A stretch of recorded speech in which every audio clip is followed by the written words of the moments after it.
Hey everybody, welcome to tonight's Fireside Chat.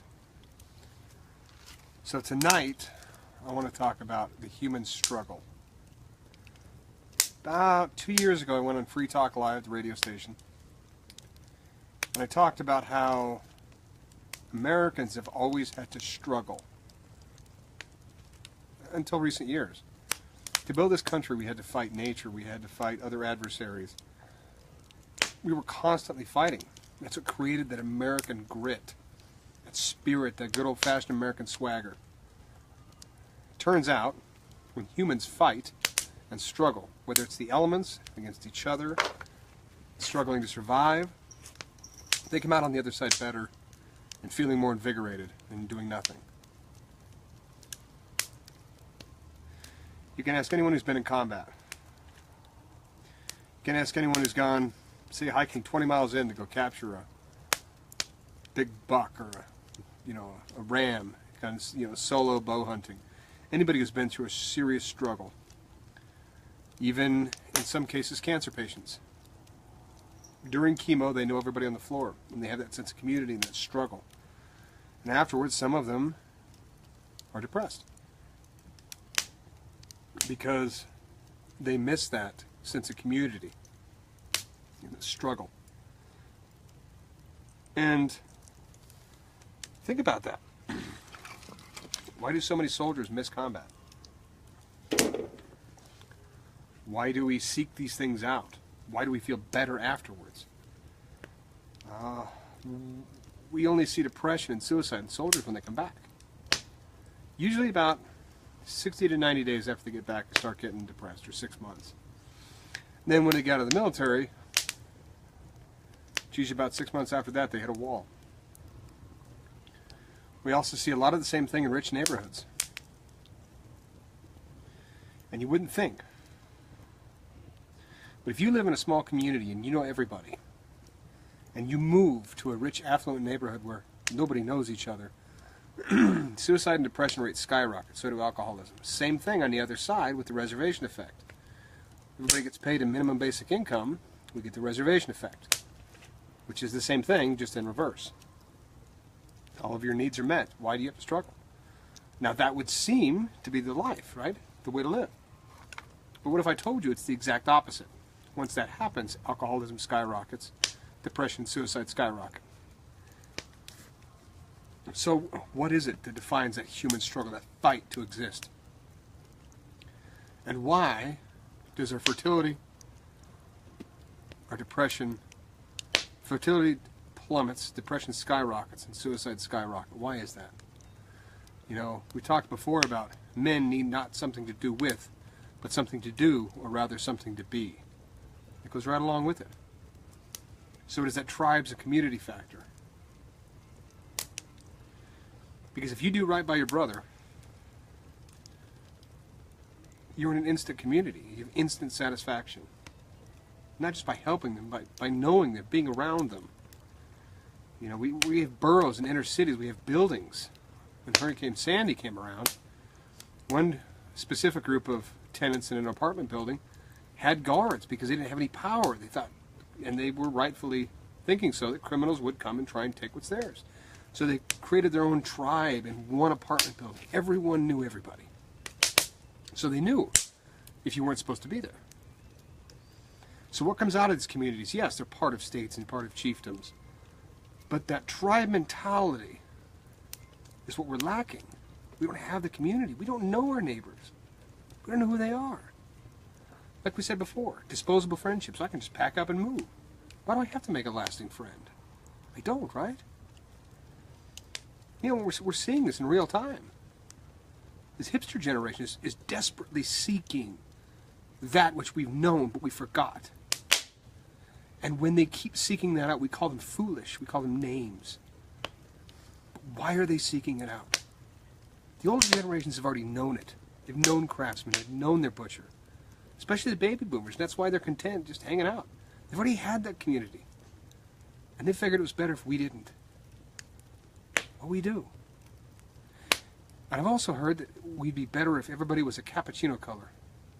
And that if we were all blended together in a mixing pot, like I said, They don't have understanding of dominant and recessive genes. But the other part of it is, our human nature is to look at outsiders like, who are you? What are you doing? Now, there's new evidence that say that it could also be genetic. That 50% of the population has a survival instinct in them to think that, and the other 50% has the instinct to go, well, whatever. Let's just be tolerant. Who cares who they are? So that could be genetic, but we have a survival instinct in us that tells us, this is bad. Why does a dog freak out when it sees a snake? Why do people have arachnophobia and fear of snakes? It's a deep survival instinct that says someone in your past was bit, so you stay away, or somebody died because of it. And it's that instinct in your memory, in your genes, and the genetic memory that says, no, this is bad, stay away. And you can overcome it, but it's not likely. Your fear of heights. And you can get over it, don't get me wrong, but paralyzing fear of heights is something different. And like I said, it's an instinctive thing. Now, it turns out that Lucy, our famous preserved mummy, might have actually been killed by falling off a cliff. Whether she was thrown or otherwise, we don't know. Knowing human history, she was probably thrown. But tell me that couldn't create a fear and an instinct of heights, So about the struggle. When I talked about this on radio, I mentioned numerous examples of, especially in combat, where somebody had to struggle to stay alive.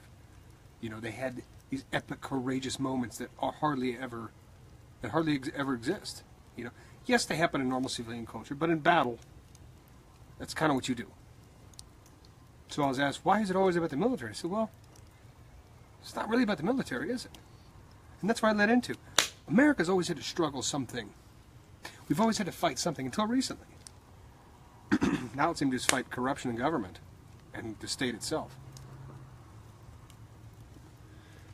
So then I came back and I said, what really we're looking at is that we are now so sedentary. We don't have these things.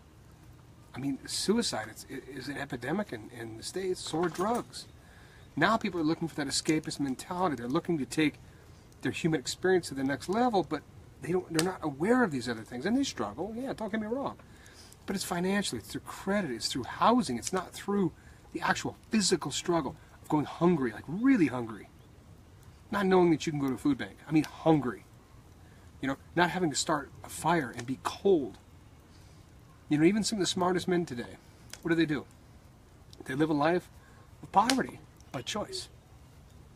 If you look at some of these other guys, they stay rich and affluent and they're miserable. But you look at the others, they don't have a TV. They read books all the time. They're relatively poor by some standards, and they're millionaires, When they move up in society, you can go one or two ways. You can block it out and say, well, I'm happy, even though we know you're not. Or you go the other way. You give up your TV. You read more books. You get to know your neighbors, garden. It's all coming back to the same common things. The more research I do, the more it goes back into a small sense of community, a tight-knit community, where everyone knows each other, And it goes back to the barter system. It goes back to gardening and raising your own food. Why? Because you have a connection to it. And that's who we are. As humans, that's who we are. Why are we fighting it? Why should we be fighting it? It's what's in our blood. It's in our genetic memory. And I think if we keep going down this path of robots and everything doing things for us, we're going to lose all sense of humanity. And we'll become Wall-E or Idiocracy. I don't know about you, but that scares the shit out of me. I don't want that. I want to raise my food. I want to be able to craft a house with nothing but saws. I don't want to go to Home Depot. I don't want to do that. I need to build my own house. I need to drill my own well. I need to work on my own cars. I need to have these things. And it's a deep, defining moment inside me that keeps telling me over and over again, you have to learn these skills. As Robert Heinlein said, Now, there are many things that humans should do, and I'm paraphrasing because the other part's too long to memorize. But basically, you should be able to butcher a hog, write a sonnet, con a ship. You should be able to plan an invasion, fight valiantly and die gallantly, because specialization is for the insects. And he's not wrong. And I get it, that's the definition of a Renaissance man. Why isn't every man a Renaissance man? Why doesn't every female learn skills and crafts that they are best suited for? Not physically, but what they want to do. I don't care what it is. If you want to shoot guns, do whatever. But as men, I know what we need to do. We need to be skilled craftsmen. We need to do these things again. At least as far as males go. I can't speak for females. I've heard a lot about nesting, and taking care of the family. I don't know if that's true or not. I'm not a female. I can't answer that. But I know what men need.